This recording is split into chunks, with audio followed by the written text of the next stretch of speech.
Greetings, ladies and gentlemen. Welcome to the middle of the order.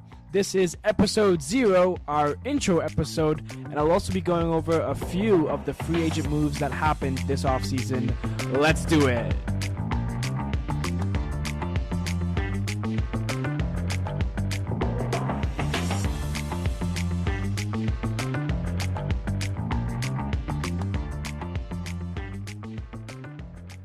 Hello, everyone, and welcome to the middle of the order. I am your host, Steven, and welcome to my new podcast for all things baseball related. This is the middle of the order. In this little episode, I'm just going to be ranting about some of my plans for the podcast and what I'll be trying to do with it, as well as a quick recap of some of the moves this offseason. As I am new to the podcast scene, I'll be making a few mistakes here and there as I try to get a hand of things, so apologies if the sound is too high or too low. I'll be working on perfecting all of that within these first few episodes. Any and all feedback, good or bad, is welcome, so please feel free to send any my way on Twitter or Instagram at mid_of_the_order so I can work on my skills and make this podcast as great as I can. I wanted to get this episode out here so I could figure out how things sound and start to get a feel for how all this will work, so bear with me.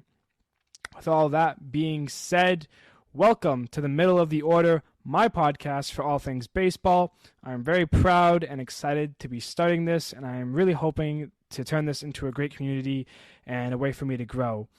The plan here is to upload an episode every week that will range usually about an hour long, sometimes a little less, sometimes a little more, and we'll be talking about the baseball season, going over series highlights from the previous week, players who are hot and those who are not, talking about pitchers who had crazy starts, keeping up with the league leaders, going over any kind of trade rumors, predictions, basically anything that is baseball related that you would need to know, whether you're a new baseball fan or have been one for years. I would like to try to do some research projects where I break down a specific player or two, go over all the aspects of their game with you all, like a certain pitcher's repertoire, what they like to throw, and where they like to throw them, or the way a batter stands in the box, or what makes them a good base stealing threat with their leadoff and their speed. I'll be figuring out a couple other little segments as I go along, and as the community grows, I think it would be fun to get you involved and have you guys come up with questions or hot takes for me to go over and answer. This is not going to be a perfect podcast. It is just me, but I will guarantee you that I will do my best to make it as enjoyable for you and make this a fun way to get your baseball news every week. You know, no one's going to be able to watch all 15 games every day. Life gets in the way. Things happen. This will be a way to stay in the loop with your favorite teams. Right now, I would like to try and upload episodes every Thursday morning, somewhere between 10 a.m. and noon Eastern Standard Time. So that's the schedule that I'll be trying to stick to for now, and the hopeful plan is that as we get into the summer, I'll be expanding to 2 episodes a week. I didn't want to make this episode too long since it is the intro/test episode, but I do want to do a quick recap of the offseason and talk about some of the major moves that happened and where your favorite players may have ended up. So, with that being said, starting off with the first move I want to discuss is Edwin Diaz has re-signed with the Mets, the NL reliever of the year from last year. He signs a 5-year, $102 million deal with a $20 million club option for the 2028 season. Now, at the time, this move looked great for the Mets and brought a lot of hope for the fans for another big spending offseason. However, during the most recent World Baseball Classic, Edwin Diaz has gotten hurt with a torn patellar tendon and is expected to miss the whole 2023 offseason. It was a freak injury during the celebration, and it's a huge blow to the Mets bullpen. You know, the Mets are already going to have a tough season having to battle the Braves and the Phillies, and when your best closer is going to be sidelined this season, it just makes a little bit harder for the Mets to pull ahead. Diaz said that he thinks he'll be able to return for the end of the season, but I think for the Mets, the priority is his health, making sure he's back to 100%, and hopefully he's able to go and be strong again for next season. Moving on, obviously, the biggest and most wanted player of the offseason was the big bad Aaron Judge. He was coming off a crazy year where he set the AL home run record with 62, breaking Roger Maris's record set in 1961. He will end up staying with the Yankees on a 9-year, $360 million deal, and was also named the 16th captain in the Yankees franchise's history. Now, unlike hockey, baseball doesn't really have captains. Some teams have actually never had one. The most recent captains, I believe, were Adrian Beltre when he was with the Texas Rangers and David Wright with the Mets, both of which retired in 2018. So for Judge, it is a huge honor. He will be the only captain this season. Moving across the globe to Japan, 2 new players were signed and brought over and will make their debuts this season. The Red Sox bring in the outfielder Masataka Yoshida. He signs a 5-year, $90 million deal with the club. And the Mets bring over a starting pitcher, Kodai Senga, for 5 years, $75 million. While it's usually difficult to determine how well a Japanese player will do moving from the Japanese league to the major leagues, both these players should perform well for the team. They have a lot of upside.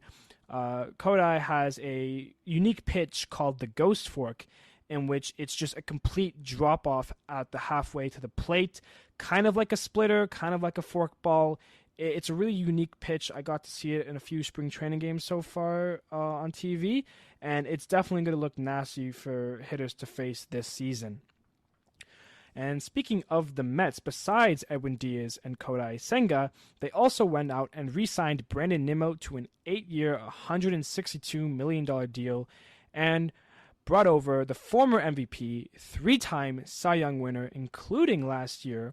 He's a 9 times All-Star, and he is 40 years old. The veteran Justin Verlander, he signs a 2-year, $86 million deal with a vesting option for $35 million in 2025. For those of you who don't know what vesting means, unlike a player option or club option where the team or player have the choice of staying or leaving, a vesting option is when a certain performance or criteria needs to be met in order to guarantee the deal. So in this case, Justin Verlander, who has the 2-year, $86 million deal, can turn it into a 3-year, $121 million deal, and the only thing he has to do is pitch 140 innings in 2024 to get that extra $35 million. For a slight reference, last year, only 74 pitchers pitched more than 140 innings, and Verlander has done this in every single season of his, except for one, which was in 2015. This does not include the 2020 COVID year, where no one pitched over 100 innings. The Mets really went all out. They got Verlander. He'll be a huge piece for them if he can stay healthy. You know, he's coming off a season that people were worried about him because he had a Tommy John surgery, but he proved everyone wrong, right? He went out, he got his 3rd Cy Young. He pitched like he was in his 20s again. It was great to watch. Unlike Nimmo, however, for injury-wise, Nimmo recently sprained his ankle in a spring training game. He should be okay for opening day. He is currently listed as day-to-day. So that's the hopeful plans there as he takes some time to rest up. A few teams, despite spending some money on players during free agency, they really hit the trade markets hard. The Angels, the Blue Jays, the Twins, the Brewers, all of them made about 2 or 3 major trades this season. And we'll start with the Angels, who actually traded with both the Brewers and the Twins. They acquired Gio Urshela from the Twins and Hunter Renfroe from the Brewers. Both were coming off of nice seasons for their respective teams, and the Angels are hoping to tap into them as they make the playoffs. They want to make the playoffs this year for the first time since 2014. This is the last guaranteed year they have with Shohei, so they really need to go all out with him. The Twins made another big trade by swapping Luis Arias. They sent him to the Marlins in exchange for one of their top starters in Pablo Lopez. Now, Arias is coming off a fantastic season where he was an All-Star and won the AL batting title. While Lopez was a dominant pitcher for the Marlins staff, he served as the 2 just behind Sandy Alcantara. And it makes sense for both teams. The Twins needed pitching, the Marlins needed offense, so a quick flip-flop, and I think both teams are going to benefit really well from these trades. Now, the Brewers' first big trade, they traded Colton Wong to the Mariners, second baseman, for Abraham Toro and Jesse Winker. Jesse Winker finds himself back in the NL Central. The Brewers also found themselves being a third in the Braves-Oakland trade. That sent catcher Sean Murphy from Oakland to the Braves, and the Braves sent their catcher William Contreras to the Brewers while Oakland got prospects. After the trade was complete, the Braves, like they've been doing for a while now, signed Sean Murphy to a 6-year, $73 million deal to lock up another young talent for cheap. The brother of the William Contreras is Wilson Contreras. He ends up moving to his rival team, as he says, farewell to the Cubs, and is welcomed to the Cardinals organization for a 5-year, $87.5 million deal. The last of those trading teams were the Blue Jays. They had to say goodbye to some of the core for the last few years. Teoscar Hernandez and Lourdes Gurriel Jr. are out, as well as their top prospect, Gabriel Moreno. He got his feet wet with the majors last year. He was pretty good. They send Hernandez to the Mariners in exchange for one of their top bullpen arms last season in Eric Swanson, and send Lourdes Gurriel and Gabriel Moreno to the Diamondbacks for the young outfielder catcher, left-handed hitter Dalton Varsho. Now, Dalton has some huge upside coming to Toronto as they have renovated their field this offseason and have brought the gaps in the walls in, which will help the powerful lefty try to put some home runs over the newly renovated Rogers Center, while also improving the bullpen by going out and getting Swanson. Now, Varsho, although listed as a catcher still technically, he will most likely see his time in left field just because the Jays already have Kirk and Jansen behind the dish. Now, I mentioned Judge being the big bat of the free agency market, but I didn't not mention the big pitcher who was Jacob deGrom, the back-to-back Cy Young winner in 2018 and 2019, who has recently struggled with injury, found a home with the Rangers, signing a 5-year, $185 million deal. Now, deGrom has been dealing with those injuries these seasons. He has yet to pitch over 100 innings since his Cy Young winning season in 2019. And it makes sense if you threw 100-mile-an-hour fastballs as consistent as he does. I'm a big fan of deGrom. I love the way he pitches. So I would love to see him get a full, healthy season and try to get a Cy Young in the AL now. The Rangers, besides deGrom, also went out and got Nathan Eovaldi for the rotation on a 2-year, $34 million deal with a 2025 player option. The Rangers have not had much success as a franchise since the 2015-2016 teams that saw them get knocked out by the Blue Jays both times in the ALDS. After last year's big acquisitions of Corey Seager and Marcus Semien, with the addition of deGrom and Eovaldi, their team is starting to look nice. I don't think it's enough yet to battle out with the Astros and Mariners, but I do see the Rangers being a top team within these next 2 years. Moving to the West Coast, the Giants revamped their outfield by signing Mitch Haniger to a 3-year, $43.5 million deal with an opt-out after the 2024 season, and Michael Conforto to a 2-year, $36 million deal with an opt-out after this year. Now, Conforto was not signed last year, so he has not played since 2021, but Mitch Haniger was a part in the Mariners' success last year and really has been their face of the franchise since 2017 and 2018.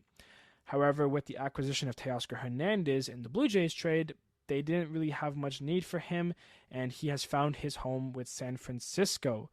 Now, Haniger was injured quite a lot last year, and it kept him off the field, but he is looking to bounce back and have himself a nice year with the Giants. Heading back to those Yankees, besides Judge, they also re-signed Anthony Rizzo on a 2-year, $40 million deal. Rizzo had a fantastic start to the season and cooled off as the season went along. They also ended up picking up Carlos Rodon, a big lefty on a 6-year, $162 million deal. Unfortunately, however, Rodon will not be healthy to start the season because of a mild forearm strain. The Yankees are hopeful that he'll be able to make his pinstripe debut sometime in April. Rodon comes over from San Francisco, and he'll go along nicely with Garrett Cole and Luis Severino. Now, the Blue Jays, after seeing what the Yankees did, they decided to go out and sign Chris Bassitt to a 3-year, $63 million deal. Now, Bassitt pitched well for the Mets in his only season with them, with a 15-9 record and a 3.42 ERA. And the Jays will look to get the most out of Bassitt, who joins the rotation behind Manoah and Gausman and will fit nicely into that 3 spot, just like he did with the Mets last season in their rotation, being behind Scherzer and DeGrom. Now, the last major part of this offseason that I would like to talk about was the shortstop market. Once again, just like last offseason, it was full of very talented and well-played players such as Dansby Swanson, Carlos Correa, Xander Bogaerts, and Trey Turner. They were all free agents this year, and all of them, except for Correa, signed with new teams. Now, the first and the biggest contract went to Trey Turner, who signed with the NL champions last year in the Philadelphia Phillies. They picked him up on an 11-year, $300 million deal. Turner has been the premier shortstop since he debuted with the Nationals and is still one of the fastest players in the game right now. Now, Dansby, who we all thought would be a Brave for his whole career, just like Freeman, but Freeman left last year and Dansby leaves this year. While Freeman went to the Dodgers, Dansby has found himself a new home in the Chicago Cubs. They signed him a 7-year deal, $177 million. Now, the Padres, just like the Mets, have been big spenders again this offseason, and they paid a pretty steep price to sign Xander Bogaerts. They picked him up on an 11-year, $280 million deal, and he should be the everyday shortstop, with Tatis coming back and moving to the outfield. Which leaves us with Correa. And let me tell you, I have never seen a market for a player like I have with Carlos Correa. Carlos Correa, last free agent market, signed a 3-year, $105.3 million deal with the Twins with an opt-out.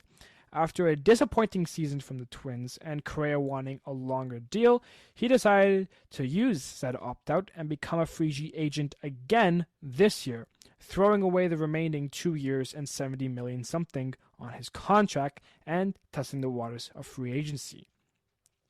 He really wanted a huge contract, and by golly did he get one with the Giants for 13 years, $350 million, pending physical. For those of you who are unaware of what that means, basically when a team signs a player, it's usually pending physical, which means the team can check the player for any injuries or anything about their bodies that they did not know about the player's health that would make them want to back out of a deal or negotiate it differently. 9 out of 10 times, there is no issue. They do the physical, nothing's wrong, they sign the player. This was not the case with Correa. In 2014, the year before he made his MLB debut, he had an injury in his right leg and had to do a surgery to recover. Since then, there had been no mention of it, and he's been pretty healthy every single season. However, the Giants did find something that they weren't too happy about and decided to try and renegotiate their deal. Or at least they tried for a few days before the Mets swooped in and signed Correa to a 12-year, $315 million deal, pending physical. That alone was pretty crazy. But then it happened again for Correa. The Mets checked out his physical. They did not like it, and they completely stepped away from Correa and did not want to sign him. So after all of that free agent talk and signing deals, Correa ends up back with the Twins. And a complete bewilderment, he signs a 6-year, $200 million deal which is a lot less than his original $350 million and 13-year deal with the Giants. At the start of the offseason, the Twins originally wanted to sign Correa at 10 years, $285 million, but after all the issues with the Giants and the Mets, they were able to get him for 4 less years and $85 million less. Correa's contract does come with a lot of vesting options that could result in more money and years, but we'll have to cross that bridge when we get there. So that's about it on the free agent recap. I don't want to make this episode too long, so that was a very quick and fast-paced free agent wrap-up of some of the bigger notable moves this offseason. And with that, I will also wrap up the first little intro test episode here, episode 0. The official first episode will be out in a few days this Thursday, which will be 1 week away from opening day. I will be going over my award predictions for the 2023 season, as well as which teams I think will come in which place for the respective division. So with that being said, thank you everyone for listening. As I stated, any and all feedback is welcomed, so please feel free to send any my way on Twitter or Instagram at mid_of_the_order so I can grow and make this podcast as enjoyable for you as I can. Thank you everybody so much. That is that episode over. Thank you. Stay tuned for much more, and let's get ready for the 2023 baseball season together.